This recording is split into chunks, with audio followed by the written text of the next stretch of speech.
सभी को style science class में तहे दिल से स्वागत करता हूं। और आज हम देखने वाले क्लास 10 का पॉलिटी चैप्टर नंबर 4 है और चैप्टर का 4 का नाम है लोकतंत्र की उपलब्धियां, यानी कि लोकतंत्र की कहां तक मौजूदगी है, कहां तक इसकी उपस्थिति है। तो सबसे पहले हम जानेंगे शासन के बारे में कि जो शासन होता है ना साहब, ये दो तरह का होता है। एक लोकतांत्रिक शासन होता है और एक गैर लोकतांत्रिक शासन होता है। लोकतांत्रिक शासन का मतलब क्या होता है, मतलब किसी लोकतांत्रिक शासन कहा जाएगा जिस शासन, मतलब आपका है क्या कि जब हम सरकार का चुनाव जनता के द्वारा किया जाता है, जब सरकार का चुनाव जनता के द्वारा किया जाता है तो उसे लोकतांत्रिक सरकार या लोकतांत्रिक शासन कहा जाता है। जैसे कि पीएम का चुनाव, जैसे क्या जी सीएम का चुनाव, ठीक है, एमएलए का चुनाव, ठीक है, आपका चेयरमैन का चुनाव। चेयरमैन का चुनाव कौन करते हैं? आप ही तो मिलकर करते हैं। अभी इतनी ज्यादा जो आपका वैकेंसी आ रही है, क्यों आ रही है? क्योंकि 2024 में इलेक्शन है, चुनाव है। तो आपने क्या देखा साहब, देखो साहब फिर से बता रहा हूँ, शासन की व्यवस्था जो है ना दो तरह की है, एक लोकतांत्रिक और एक गैर लोकतांत्रिक। तो लोकतांत्रिक शासन किसे कहिएगा कि जब सरकार का चुनाव, सुनिए कैसे लिखिएगा, जब सरकार का चुनाव जनता के द्वारा किया जाता है तो उसे लोकतांत्रिक शासन कहा जाता है। जैसे पीएम सीएम इत्यादि, ठीक है, इतना काफी। आप लिख सकते हैं, आप प्रधानमंत्री क्या जी, मुख्यमंत्री, चेयरमैन, मतलब इत्यादि लिख सकते हैं। अब गैर लोकतांत्रिक की बात करते हैं, ध्यान दीजिए। गैर लोकतांत्रिक वैसी सरकार जिसका चुनाव जनता नहीं करती है उसे गैर लोकतांत्रिक सरकार के शासन कहा जाता है। क्या सुना आपने कि वैसी सरकार जिनका चुनाव जनता नहीं करती है उसे गैर लोकतांत्रिक शासन कहा जाता है। जैसे में समझिए राजतंत्र, तो राजतंत्र में क्या होता है, राजा का बेटा राजा बनता है। तो क्या आप उसमें आपकी भूमिका है? उसमें नहीं है, उसमें प्रजा की कोई भूमिका नहीं है, बल्कि राजा जो है अपना उत्तराधिकारी खुद ही चुन लेगा कि उत्तराधिकारी कौन बनेगा। अगर मान लीजिए उस राजा का बेटा नहीं भी हो तो अपने किसी भतीजे वगैरह को भी बना देगा, अपने रिलेटिव को किसी को बनाएगा, इसी को बोलते हैं राजतंत्र। दूसरा है सैनिक शासन। क्या सैनिक शासन में भी आम आदमी चुनती है? जी नहीं चुनती। अगर ऐसा होता तो आप ही लोग में से कोई चुन लेता और कोई बंदा आर्मी में चला जाता और हेड जो है बन जाता। तो ऐसा नहीं है, सैनिक शासन जो है उसमें जनता नहीं चुनती है, ठीक है। और सैनिक शासन की बात करते हैं, एक और बात सुनिए, तानाशाही शासन। अब तानाशाही शासन भी जो होती है वो भी आप जनता नहीं चुनती है, बल्कि वो खुद ही अपने आप को मनोनीत कर लेते हैं। वो खुद ही बोलते हैं कि हम ही प्राइम मिनिस्टर है, वो खुद ही बोलते हैं कि हम ही प्रेसिडेंट है, और वो जो कहते हैं वही होता है। पूरे देश में अगर एक रूल लागू हो गया तो ऐसा ही चालू होगा। अगर पूरे देश में कहा गया कि भाई साहब आपको टीवी नहीं देखना है तो नहीं देखना है, देख लिए तो जिंदे गोली मार दिया जाएगा। एग्जाम्पल के लिए नॉर्थ कोरिया, इससे बड़ा उदाहरण कोई नहीं हो सकता है। तानाशाह का सबसे बड़ा जो एग्जाम्पल है क्या जी, नॉर्थ कोरिया। नाम सुने ना, किंग। अभी हाल ही में नॉर्थ कोरिया के जो किंग जम है और जो नाम सुने जी पुतिन, ठीक है। तो इन दोनों में लोगों में क्या हुआ है, दोस्ती हो गई है। तो यूक्रेन पर आपका है क्या, और भी परमाणु हमला के खतरा जो है बढ़ गया है, क्योंकि एक तरफ से सनकी है और एक तरफ से मेंटली पूरा मजबूत इंसान है, समझ रहे हैं। तो मतलब बदमाश और क्या बोलते हैं, कहा जाता है कि बदमाश और अफसर दोनों मिल जाए तो पूरा तबाही ला देंगे, और ऐसा ही होगा। अगर दोनों ही मतलब अगर चाह दिए भाई साहब, थोड़ा भी अगर अमेरिका इसमें बोलता है, अगर अपने पावर का इस्तेमाल करता है तो थर्ड वर्ल्ड वार इस बात कोई नहीं रोक सकता है। क्यों, देखिए इसके पहले थर्ड वर्ल्ड वार जो है ना कोल्ड वार में बदलकर रह गया। ये जो यूक्रेन और आप रूस की लड़ाई देखते हैं इसे 2.0 वार का नाम दिया गया है, फिर भी इसको थर्ड वर्ल्ड वार नहीं दिया गया। जब तक इसमें पूरी तरह से अमेरिका खुद नहीं जाता, ठीक है, और रूस अपनी ताकत को नहीं दिखाएगा, तब तक इसे आपका थर्ड वर्ल्ड वार नहीं माना जाएगा। तो यहाँ पर क्या कहना है, ना ही आपका राजतंत्र अच्छा होता है। अगर आपसे पूछा जाए कि कौन सा बेहतर शासन होता है, राजतंत्र, सैनिक शासन की तानाशाही, तो राजतंत्र में ही राजा अपना काम मनवाएगा, सैनिक शासन में सैनिक जो चाहेगी वो करेगी। जैसे पाकिस्तान का उदाहरण ले लीजिए, उसमें तख्ता पलट होती रहती है, गवर्नमेंट बनती है और फिर से सैनिक शासन आपका आ जाता है। तो वहां भी जनता खुलकर नहीं बोल सकती है। जहां पर राजतंत्र, सैनिक शासन तरह से रहेगा वहां जनता जो है खुलकर नहीं बोलेगी और अपनी डिमांड को भी जनता क्या होते हैं राजा के पास नहीं रख सकती है। लेकिन आपका जो लोकतांत्रिक सरकार होता है उसमें जनता चुनी सरकार को है तो जनता अपनी मांगों को रखती है और फिर सरकार बात को मानती भी है और थोड़ा थोड़ा ही कर पूरा करती है। एक ही बार में पूरा करना मतलब संभव नहीं है, क्योंकि जिस तरह की आबादी है तो थोड़ा थोड़ा पूरा करती है। इसलिए लोकतांत्रिक सरकार को सबसे बढ़िया माना गया है, ठीक है।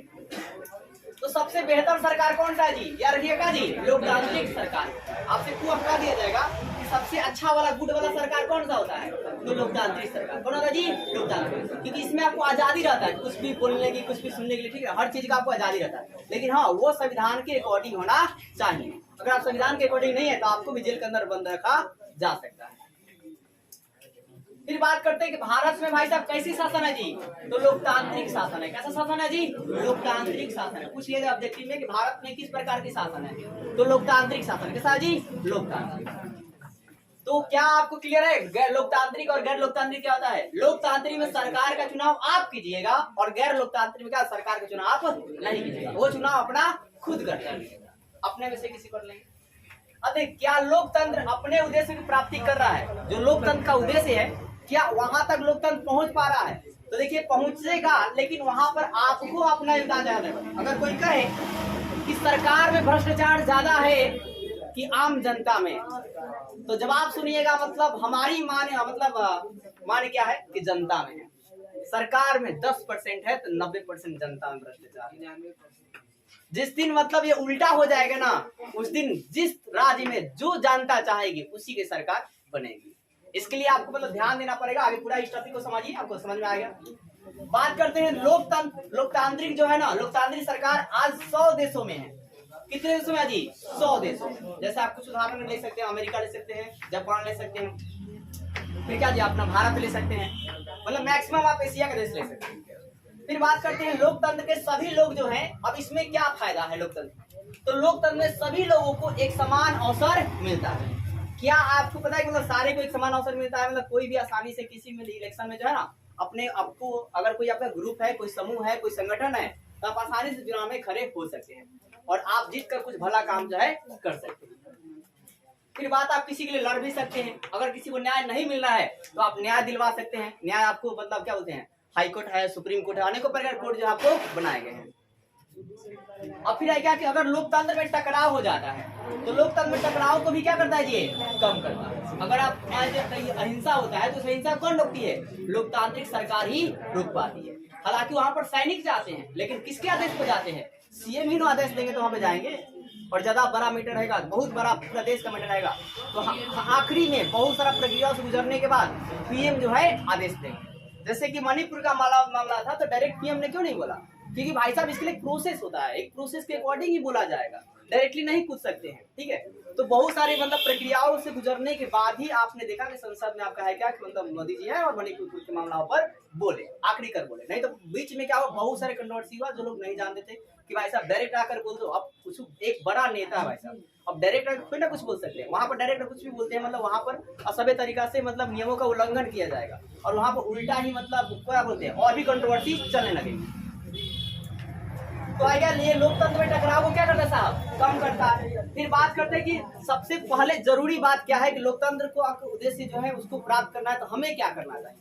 तो सबसे पहले हमें जो है धर्म के नाम पर, जाति के नाम पर भाई साहब, ठीक है, और पैसा लेकर वोट जो है नहीं देना चाहिए, मत जो है नहीं देना चाहिए, ना ही आपको जाति के नाम पर, ना ही आपको धर्म के नाम पर, ना ही आपको वोट के नाम पर। अगर आप चाहती हैं कि अगर मतलब आपके एरिया का इलाका बहुत जल्दी डेवलप हो तो आप अपने में से ही किसी को खड़ा कीजिए और पूरे हर लोगों से मतलब मिलिए और जाइए बताइए कि नहीं, और एकदम मतलब क्या होता है जो नीचे से उठा है ना उसे खड़ा करने का प्रयास कीजिए। आप देखेंगे हर एक काम आपको आसानी से होगा।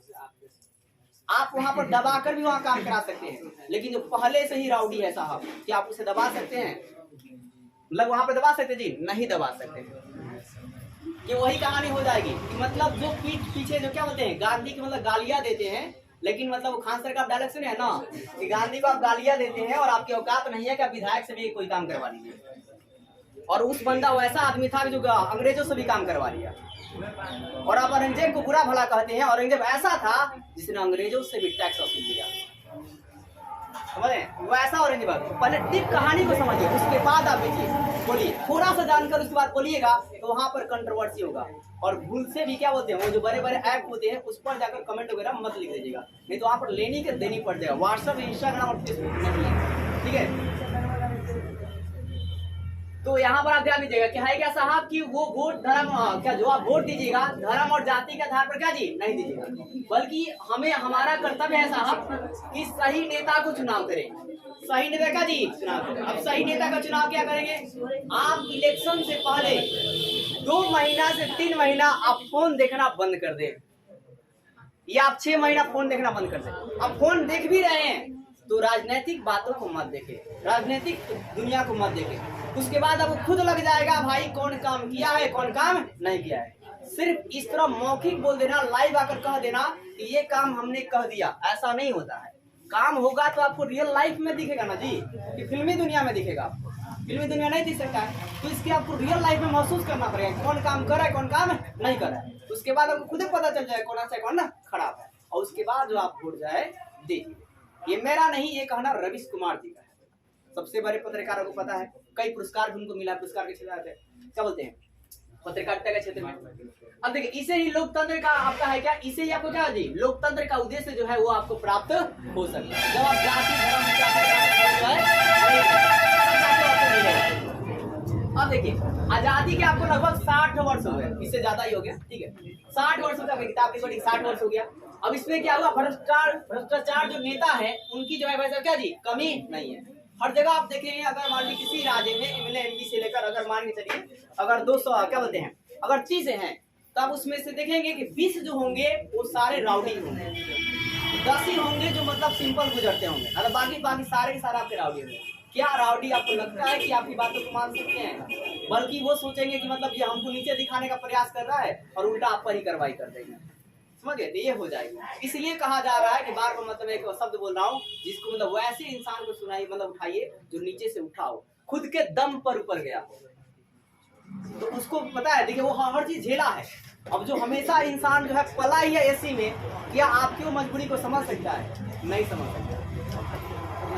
कोई हो सकता है कि मतलब लाखों में एक हो सकता है ऐसा आदमी कि एसी में पला हो और आपकी समस्या को समझ जाए, बल्कि जो क्या बोलते हैं एकदम जमीन से जुड़ा हुआ आदमी हो, एकदम गर्मी ठंडी बरसात सब सहा हो, वो आदमी आपकी समस्याओं को सह सकता है। और वो करप्शन करेगा भी ना भाई साहब तो ज्यादा नहीं करेगा, थोड़ा सा करेगा। अब देखिए बात करते हैं लोकतंत्र उत्तरदायी शासन है कि नहीं। तो लोकतंत्र भाई साहब उत्तरदायी शासन है, मैंने आपको बताया बहुत अच्छा वाला शासन है। कि जिस देश में लोकतंत्र नहीं है ना, वहाँ पर जो राजा होते हैं या जो सैनिक होती है, वहाँ पर आपका जनता का हालत जो है खराब हो जाती है। इसलिए आप याद रखिएगा लोकतंत्र जो है सबसे उत्तरदायी क्या जी शासन है, ठीक है। पहला लाइन आप यही ले सकते हैं कि लोकतंत्र जो है सबसे अच्छा वाला उत्तरदायी क्या जी शासन। उत्तरदायी मतलब क्या सही है कि नहीं है, तो भाई साहब सही है। अब इसमें सही कैसे है भाई साहब, तो सबसे पहले एक प्रक्रिया है, चुनाव होता है और वो चुनाव नियमित चुनाव होता है। इसके बाद आप क्या होता है वोटों के द्वारा सरकार का निर्वाचन किया जाता है। निर्वाचन मतलब चुना जाता है। फिर वो सरकार क्या करती है कि तथा वो सरकार भाई साहब हमारी मांगों को क्या करती है जी पूरी करती है। आप जो डिमांड करते हैं आप दीजिए, आपने हल्ला किया था कि रोजगार दीजिए रोजगार दीजिए, तो बहुत सारे बिहार में आपका वैकेंसी आ गई, अगर आपने दम है तो निकालिए। अभी देखिए मतलब टीचर का इतना वैकेंसी आ रहा है हर साल, मतलब मत पूछिए, बहुत ज्यादा लाखों में आ रहा है वैकेंसी टीचर का। फिर आपने देखा अभी पुलिस वगैरह, अभी दरोगा का 1000 भर्ती आने वाला है, 2200 उसमें सीटें रहेगी। 1000 मतलब कास्ट वगैरह बांट कर दीजिएगा तो किसी का 600 मिलेगा, किसी को 200 मिलेगा, किसी को 300 मिलेगा, ऐसे कास्ट में जो आपका चला जाएगा। फिर भी लेकिन वैकेंसी हर साल आपको वैकेंसी सरकार दे रही है, तो आप मतलब वर्कर निकाल सकते हैं आसानी से। अब देखिए साहब लोकतंत्र का जो है ना इसे वैध शासन भी कहते हैं। लोकतंत्र कब दे दी वैध शासन। वैध शासन मतलब जो सबका इलाज कर दे, जो बुरा है उसका भी इलाज कर दे और जो सही है उसका भी इलाज कर दे।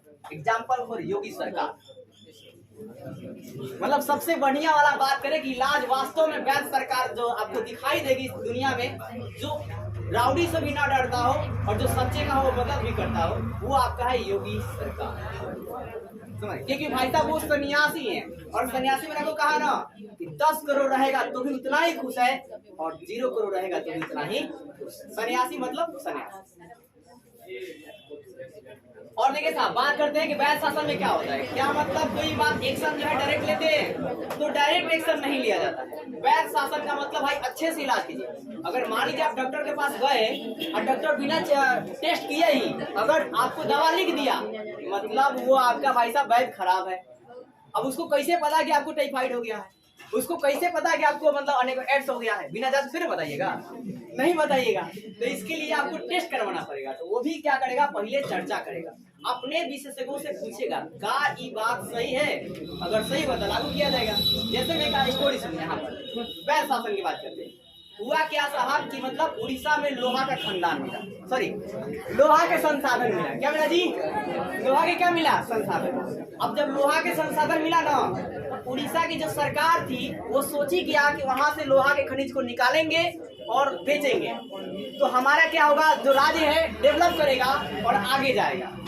फिर जो वहाँ की जो जनता थी साहब, वो ये सोची कि अगर यहाँ से सरकार निकालती है, खनन करवाती है, तो हमें यहाँ से दूसरे जगह जाना पड़ेगा और हमारा जो जंगलों से क्या बोलते हैं जो रोजगार है वो रोजगार छीन जाएगा, इस मिट्टी से हमारा रोजगार क्या होगा, छीन जाएगा। तो जनता ने भाई साहब विद्रोह किया। फिर इसके बाद हुआ क्या कि जो पर्यावरण को बचाने वाले लोग होते हैं, उन्होंने भी कहा कि अगर भाई साहब पर्यावरण जहाँ भी खनन होगा, कहीं भी किसी भी इलाके में खनन काम किया जाएगा, तो वहां पर अनेकों प्रकार पार्टिकल निकलेंगे भी, अनेकों प्रकार गैस निकलेगी ही, और वहां प्रदूषण जरूर ही फैलेगा। तो जो पर्यावरण के बचाने वाले लोग थे उन्होंने भी क्या किया, विरोध किया।